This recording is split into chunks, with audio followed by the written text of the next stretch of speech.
Welcome to the Atomic Impact Podcast. I'm your host, Jason Osborn. And on this podcast, we interview successful business owners for them to share atomic impactful lessons that they've learned along their journey and share them with us as well. As always, this show is sponsored by the LinkedIn Reverse Podcast Method, the new way to close deals that doesn't rely on any of the old traditional methods that everyone hates. We use this method to book 26 qualified leads and sales calls in 10 days without any ad spend, outreach, or endless social media posting. To find out more, direct message me on LinkedIn to have a chat. That's Jason A. Osborn, and the link will be in the show notes below.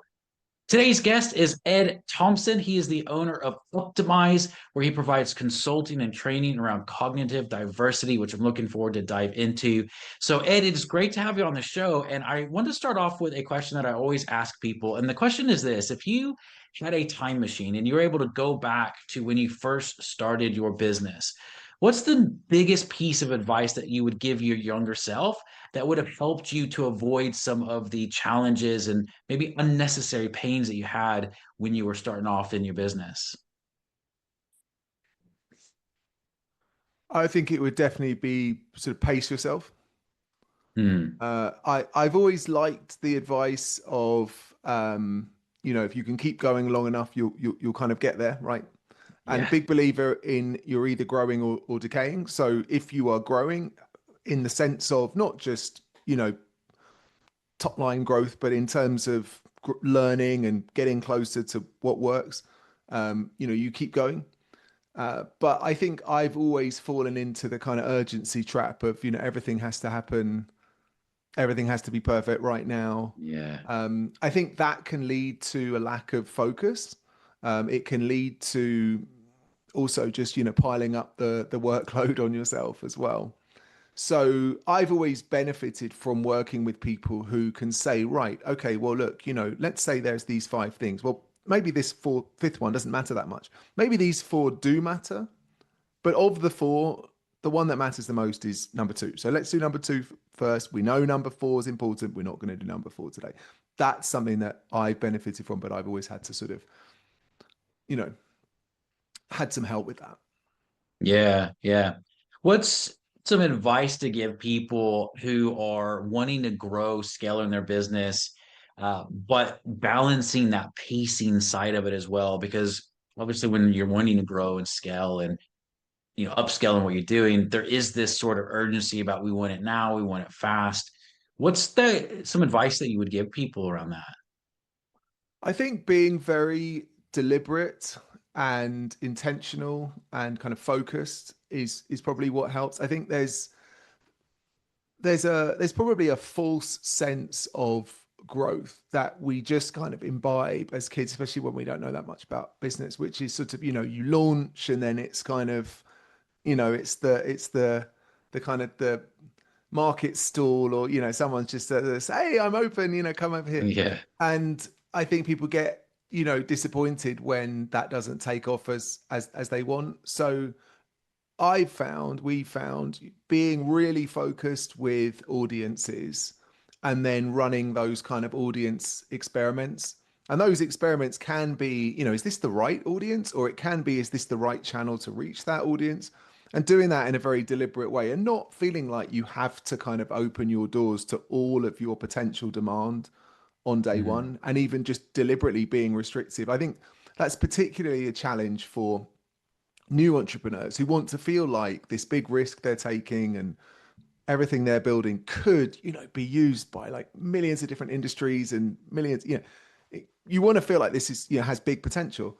So Yeah. you really, and everyone would always tell you niche, niche, niche, niche, niche, right? But actually you kind of have to do that. And even if you think, look, this would be amazing for this audience, we're just going to hammer this audience and test that one and really just get to know them and really speak their language in everything we're doing. And we know we've kind of got these scaling routes in our back pocket, right? Maybe this Yeah. audience takes off, in which case, great, let's move over.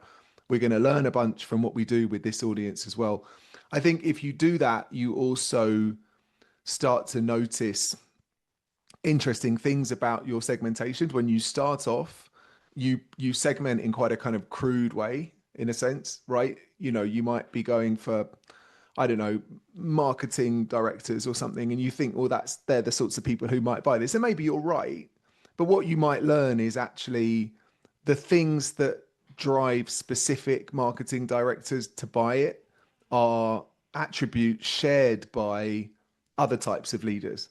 And so your true Mhm. segment is kind of hidden. Your your true segment isn't necessarily the marketing bit. It's something else. So I think that works better rather than I know this thing could be amazing for everybody. Let me just try and get everybody to the party and the doors open and you kind of, it's like a party and you buy it, you rent Yeah. an enormous space and in the end you've only got 20 people in the corner. Yeah. Yeah, no, I love what you're saying. There's so much truth and depth uh, as you dig into what you're saying there. That's absolutely amazing. When it comes to what you do in your business and the whole, cognitive diversity that you're talking about, what impact does that play on businesses? Yes. So everybody is wired differently. Literally, there is no one normal brain. We sort of know that in business, and that's why you've had a Myers-Briggs and stuff like that that have been around for a while. Yeah, From another direction, you have what's called the neurodiversity movement, which is a kind of rights movement, really driven by people who are autistic or ADHD or dyslexic. That's been around really for the last couple of decades, saying essentially the same thing, right? We all think differently, and our thinking styles need to be understood, appreciated, and leveraged, and so on. In business, typically, we haven't gone kind of far enough to understand that and appreciate it. And so, what we have done, things like personality tests, it's fine. It's sort of taking us down that path, but it's not actually getting to the practical realities of how I process information shapes everything I do at work, right? It shapes how I learn, it shapes how I problem solve, it shapes how I communicate, shapes yeah, how I want to shape my environment. It shapes my sensitivity to interruption. I mean, everything is shaped by the fact that, I don't think the same as you, Jason, right? And yeah, everybody else. So we found that by exploring that, by kind of highlighting that, by teaching teams about what's really going on with this one tool that they all bring to work every day, they can work much better and they can communicate better. And we start to see more effective teams, more innovation, more comfortable managers, and so on as a result. that's amazing, man. Absolutely. Are there some big challenges that you have experienced in your own business and maybe some lessons you can give from that play along with that, just some personal lessons that you've learned from that as well? Oh, gosh, a lot. I think with our topic, we have the challenge that we've kind of, foisted on ourselves a little bit, where there's a certain amount of market education needed. What Yeah, we're doing is not necessarily, or certainly when we started, wasn't something that people were going out there kind of hunting for, right? Whereas if you're selling a car, people will buy cars and you are trying to slot into that purchase decision window and say, hey, don't buy the one you were thinking of, buy ours. Whereas we're yeah, really trying to create that purchase window.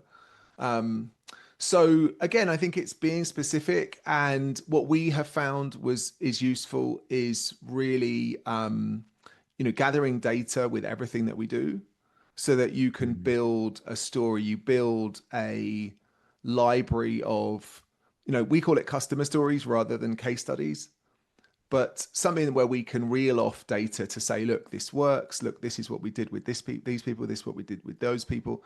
Our salespeople are conversationally fluent in that stuff, right? So the more that you can do that, especially in B2B, the yeah, better, right? We work with these people. Here's what we did. Here's what they saw. In the end, that develops a momentum that's quite hard to stop because, right, you're trying to reduce attrition.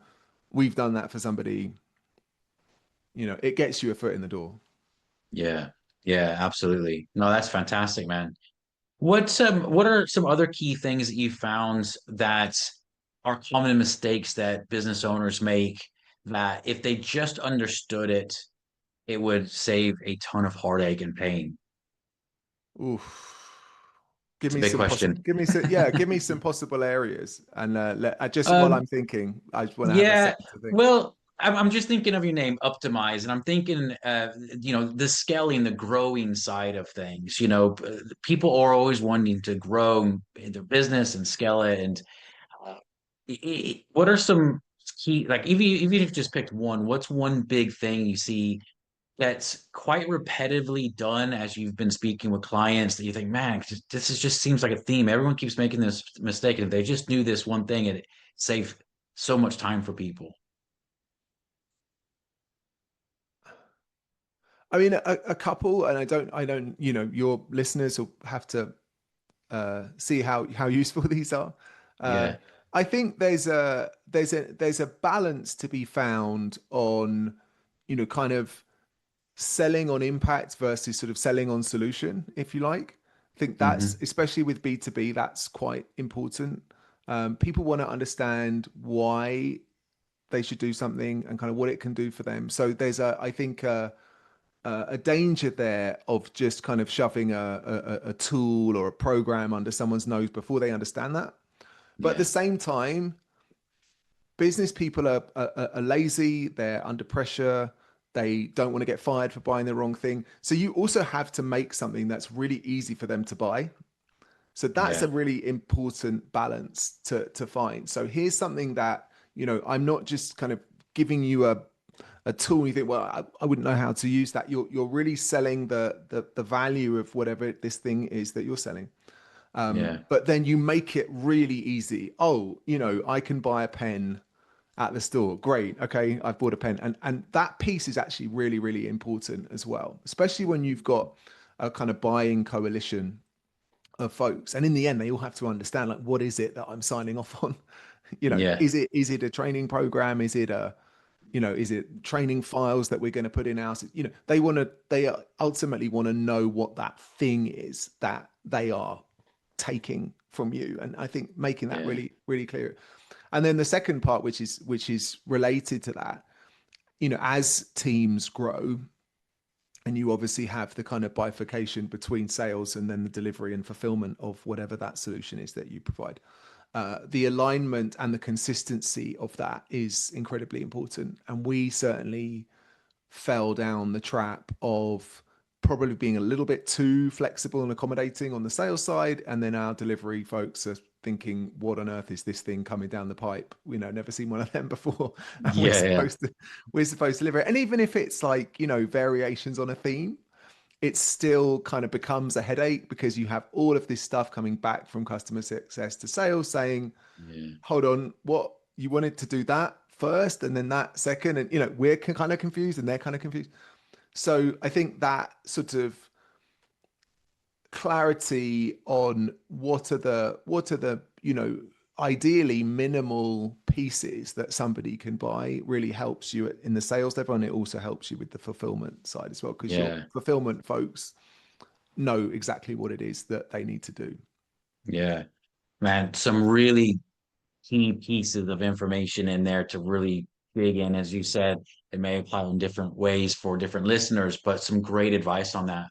Just very quickly, what's your goals with your business over the next 2 to 5 years? What are you wanting to accomplish?